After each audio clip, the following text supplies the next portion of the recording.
wapo wasanii wabovu wanajijua. Kuna wabovu ambao pia wamewahi kupewa tuzo? Wengi. Kwa mfano kama nani alicheka kupewa tuzo ambao uliona kabisa vipi bwana? Alishawahi kupewa tuzo ya hip hop na Mitego. Na ukaona kabisa ni mbovu Nay. Mimi niliangalia. Na ukaona hakustahili kabisa kupata ile tuzo. Mbele ya FQ. Alikuwa na FQ kumbe kwenye kipengele. Mbele ya Joe Makini. Kwa ilitakiwa achukue nani?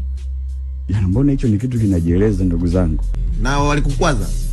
Bia haijawahi kunikwaza. Yaani unapompa msanii mbovu tuzo ambayo ya sifa ambayo istahili, inamaanisha tatizo sio msanii, tuzo yako yenyewe ni mbovu. Nay ni mbovu au ilikuwa ni muda mbovu? Tuzo ndo mbovu.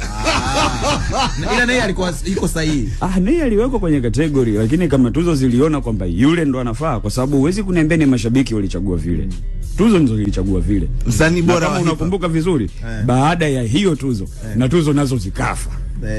Wakajaribu tena kuzirudisha juzi kati, wakaleta tena na zikafa tena yani. Kwa hiyo yani tuzo ndo mbovu. Kwa mfano mwaka juzi nadhani Kenya kuna Uncut Hip Hop Awards. Wakati wanafanya mwaka juzi, mimi nilikuwa ni mmoja wa panelists wasanii wa hip hop East Africa. Nilichaguliwa katika kuandaa category za hip hop. Je, hawa wanavochagua ni kina nani wapo kwenye panel ya hip hop?